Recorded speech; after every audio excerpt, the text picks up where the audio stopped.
அப்போ எனக்கு எல்லாருக்குமே குழந்தை ஞானஸ்நானம் எங்கள் அம்மா கொடுத்துருப்பாங்க. ஒரு 40 நாள் முடிஞ்சோடனே ஆலயத்துக்கு எடுத்துகிட்டு போவாங்க.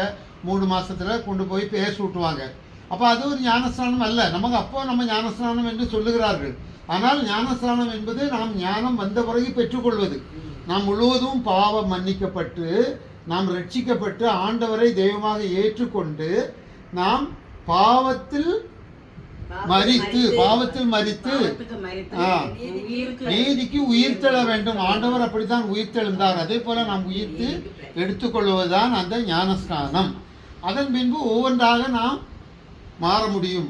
எனவே நாம் மிகவும் எப்படி நம்முடைய பிள்ளைகள் கல்லூரிகளுக்கு செல்கின்ற போது எவ்வளவு ஞானமாக படிக்கிறார்கள். படிக்காவிட்டால் நாம் டியூஷனுக்கு அனுப்புகிறோம். காலையில் டியூஷன், மாலையில் டியூஷன் இல்லையா? அப்படி நிறைய அனுப்பி அதை படிக்க வைக்கிறோம். அதே போல் நாமும் வேதத்திலே ஆண்டவர் ஒரே பிள்ளைகளுக்காவது வருஷத்துக்கு ஒரு தடவை புக்கெல்லாம் மாறுது. நமக்கு 60 வருஷமாக இதே புக்கு தான் நம்ம படிச்சுட்டு வரோம். ஆனால் இதெல்லாம் ஒரு வார்த்தை ஒரு வசனத்தின்படி நம்ம நடக்கிறோமா இல்லையா? முதல்ல பாவம் அது சொல்கிறாரு ஆண்டவர். என்ன சொல்கிறார்? முதலாவது சிலுவையிலே தொங்கும்போது இவர்களை மன்னியும் என்றார்.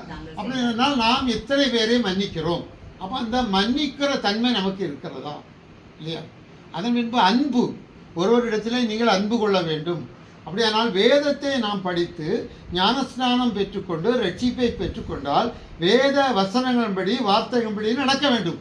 அதைத்தான் இங்கே யோவான் ஸ்நானம் அழகாக எழுதி வைத்திருக்கிறார்.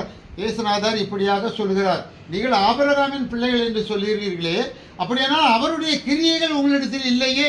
உங்களுடைய கிரியைகள் செத்த கிரியைகளாக இருக்கிறது. வாய் மட்டும் பேசுகிறீர்கள், ஆனால் கிரியைகள் ஒன்றுக்கும் உதவாத கிரியைகள் என்று அவர் சொல்லுகிறார். எனவே ஆண்டவர் பாருங்கள், நமக்கு 3 விதமான விடுதலைகளை தர வல்லவராக இருக்கிறார்.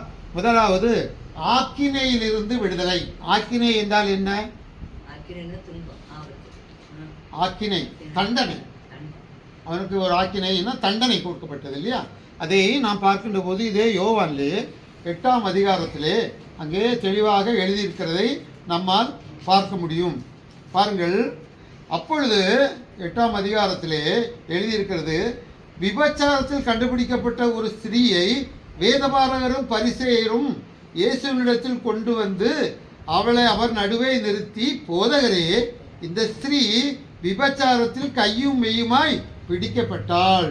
இப்படிப்பட்டவர்களை கல்லெறிந்து கொல்ல வேண்டும் என்று மோசே நியாயப்பிரமாணத்தில் தமக்கு கட்டளையிட்டிருக்கிறாரே என்று சொல்லுகிறார். பாருங்கள், இவர்கள் குற்றத்தை சாட்டுவதோடு அந்த குற்றத்திற்கு என்ன தண்டனை என்பதையும் அந்த என்ன ஆக்கினை